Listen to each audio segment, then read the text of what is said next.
Hello YouTube, bienvenue ou re-bienvenue sur ma chaîne Nesty Books and Coffee. Aujourd'hui on se retrouve pour la deuxième partie de mon update lecture du mois de février.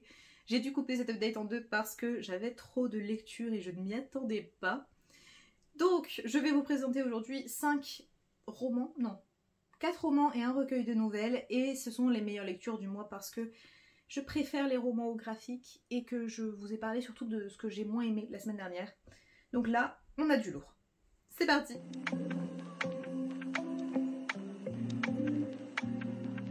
Je me suis dit qu'on allait partir de la lecture que j'ai le moins aimée et qu'on allait petit à petit aller vers la lecture que j'ai préférée.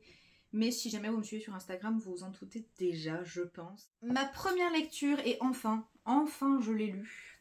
Il s'agit de 38 mini-westerns avec des fantômes de Mathias Malzieu au format poche chez J'ai lu. Il s'agit d'un recueil de nouvelles, alors même pas des nouvelles, si des nouvelles. Certaines font une page, voire une ligne. Voilà, le poème insulte fait une ligne. Ce sont des petites histoires avec des fantômes, avec beaucoup de métaphores, de poésie et tout un univers que Mathias Malzieu met en place. Et j'ai été un peu déçue. Alors c'est un format qui ne me correspond pas en général, les nouvelles, les petits textes, les textes très courts comme ça ne me correspond pas bien. Donc je pense que c'était déjà pas gagné avant même que je commence, et je pense que je n'ai pas compris tous les textes. Voilà, je vais être honnête. Il y a certaines histoires que j'ai trouvées très très touchantes et très mignonnes et très poétiques et très... Voilà, par exemple la machine à rêve cassé. Je trouve que c'était une très belle nouvelle, mais je n'ai pas été réceptive à tout. Et ça reste quand même assez particulier. C'est Mathias Malzieu, je le préfère dans le domaine romanesque parce que j'aime tous ses romans. Je suis contente de l'avoir lu, peut-être que je le relirai, histoire de mieux me le mettre en tête. Je vous le recommande si vous avez envie de découvrir plus de Mathias Malzieu. Par contre, ne commencez pas par celui-là si jamais vous n'avez jamais lu l'auteur. Commencez par La mécanique du cœur ou Le journal d'un vampire en pyjama ou ce genre de choses. Mais ne commencez pas par celui-là parce que si vous n'êtes pas réceptif, ça va vous empêcher d'apprécier les autres, parce que vous n'aurez pas envie de lire les autres, je trouve. On passe tout de suite sur de meilleures lectures, parce que j'ai quand même fait de très chouettes lectures en ce mois de février. Et je vous parle de Lorsque nous étions morts de Mathieu Guibé, publié chez Naos. Il me semble que c'est Naos ActuSF, voilà.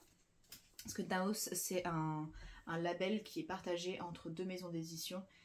Et du coup celle-ci c'est bien Naos au départ, enfin c'est bien ActuSF qui l'avait publié au départ. On est ici sur une histoire de vampire, on est en Angleterre en 1850 quand ça commence, et on va suivre Josiah. Josiah, c'est un vampire et il va récupérer le domaine de son père, maintenant que tout le monde a oublié un peu son existence, parce que oui, il est immortel, donc il ne peut pas rester au même endroit tout le temps, sinon les gens se posent des questions.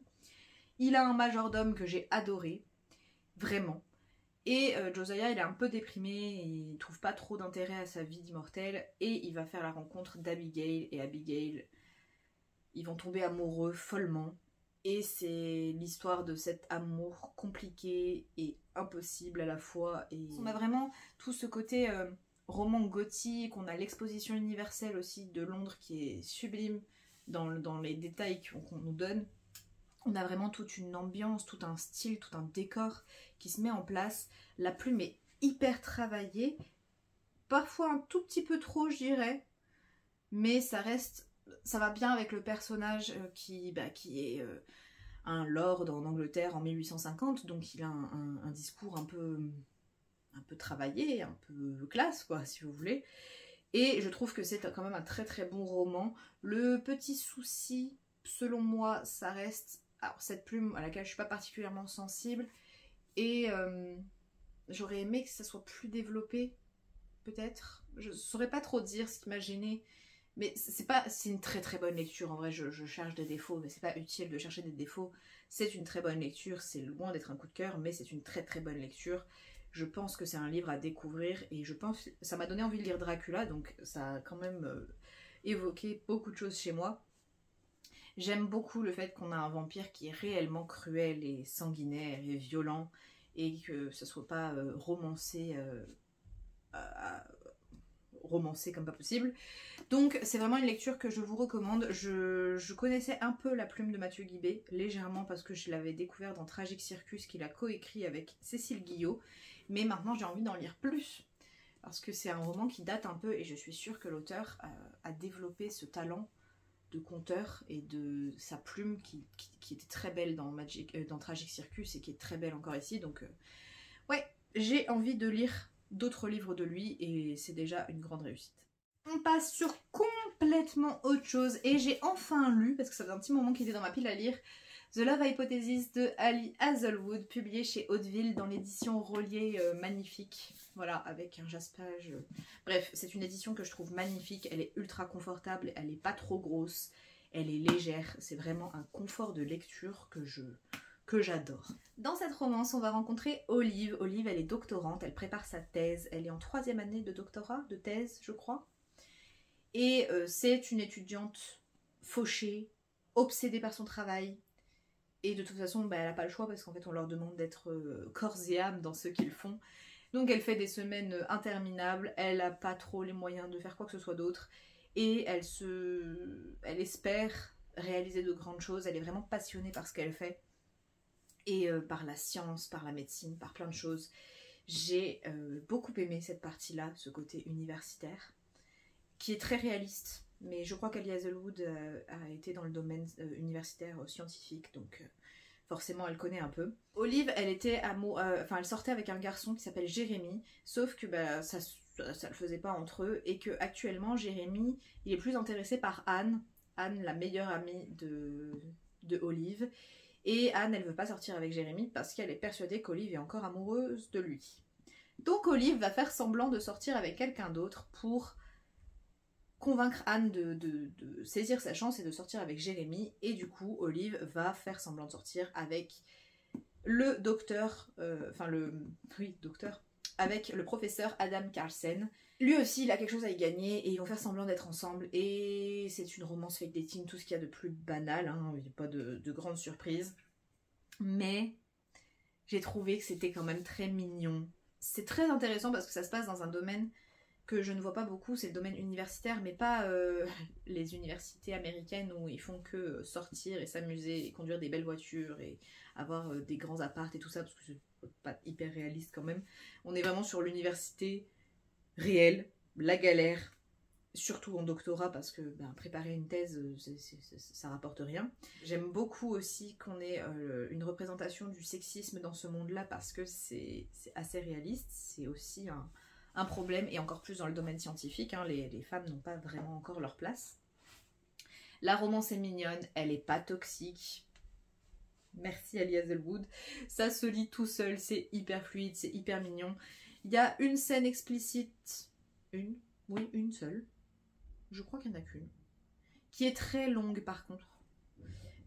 Elle fait plusieurs pages et je la trouve pas particulièrement intéressante, un peu trop longue en fait, mais bon, au moins il n'y en a qu'une, donc ça va, et puis elle fait vraiment évoluer l'histoire, donc c'était chouette. Et est-ce que j'ai autre chose à dire? La fin est plutôt réaliste, ça casse pas, ça ne révolutionne pas le genre, mais en tout cas c'était très sympa. Je suis pas quelqu'un qui lit beaucoup de romances, et celle-là je l'ai vraiment aimée, donc je vais continuer de lire Ali Hazelwood. Clairement. Et si vous avez d'autres romances dans le même genre qui ne sont pas d'Ali Hazelwood, n'hésitez pas à m'en recommander parce que ça m'a sauvé d'une panne de lecture. Ça s'est lu, 2 jours et hop. Dans un tout autre genre, et je vous en parlais la semaine dernière de la même autrice, j'ai lu Sauveur et Fils, la saison 1 de Marie-Aude Muraille, publiée chez l'École des loisirs dans la collection Medium Plus. On est donc sur un roman qui s'adresse aux adolescents, jeunes adultes.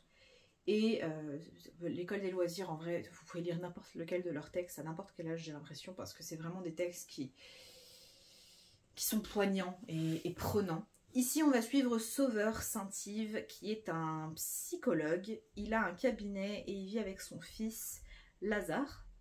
C'est ça? J'ai un doute. Oui, Lazare. Comme la semaine dernière, je t'avais parlé d'un livre où il y avait un Lazare aussi, donc ça m'a perturbée. qui est un petit garçon de 8 ans. Et ils ont un petit peu du mal à communiquer parce que Lazare, il a des questions sur sa maman qui est décédée. Et Sauveur, il n'est pas vraiment prêt à en parler, je pense qu'il a du mal à faire son deuil en fait et à rouvrir cette porte qui est pleine de secrets et vous verrez, c'est très intéressant.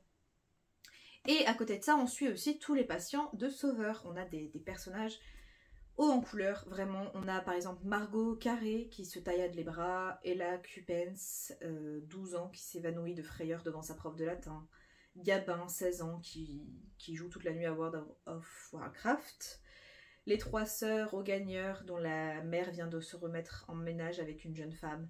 Bref, on a plein de cas différents avec...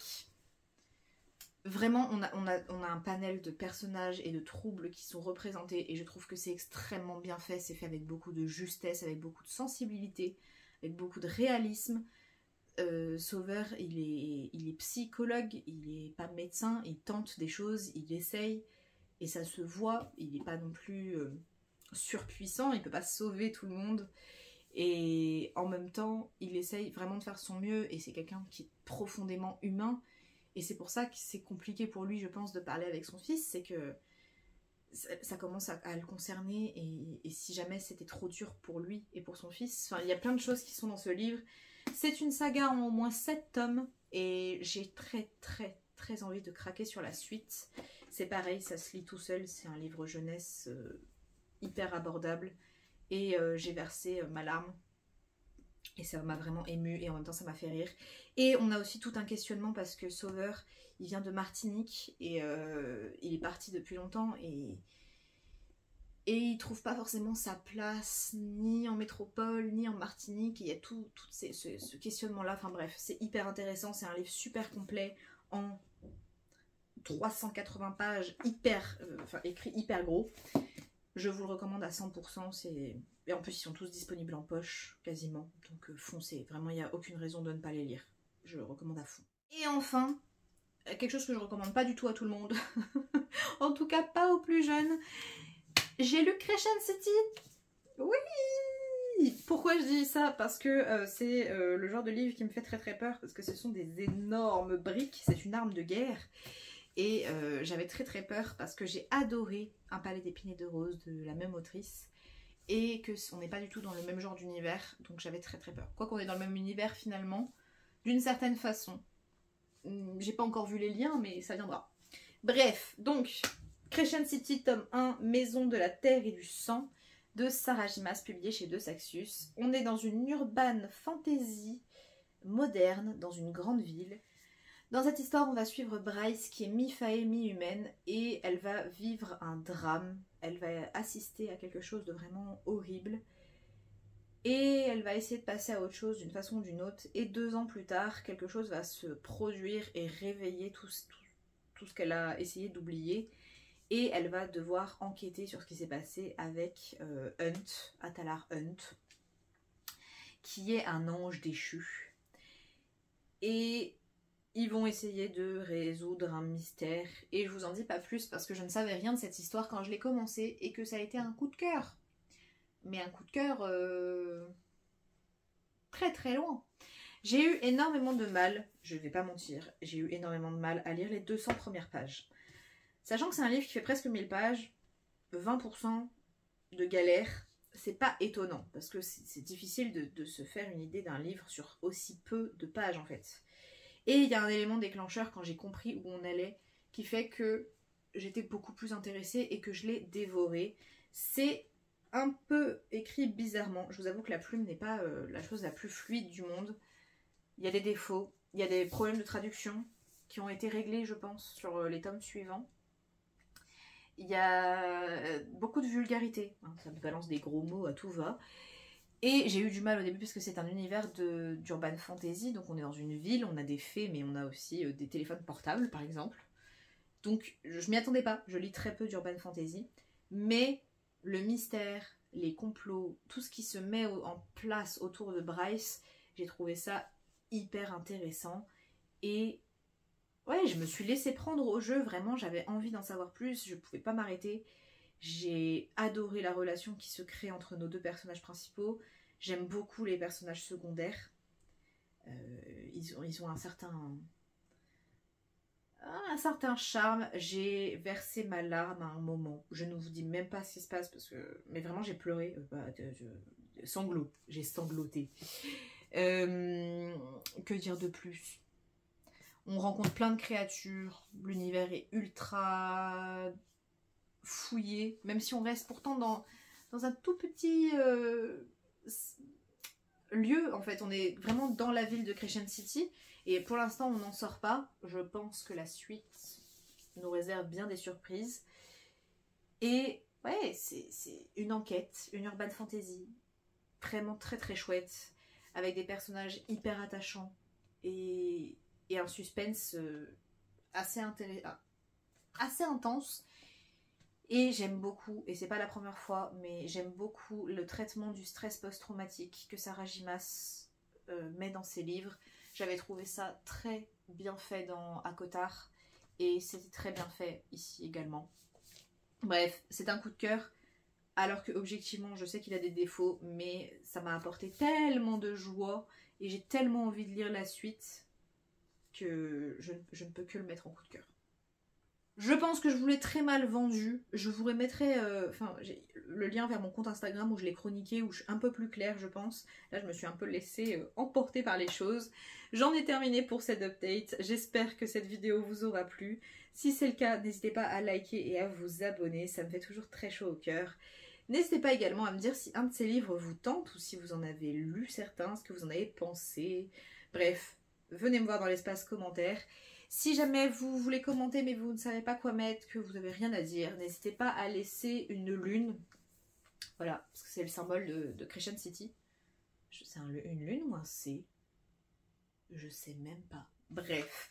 Moi je vous dis à très bientôt pour une prochaine vidéo et surtout prenez soin de vous. Bye!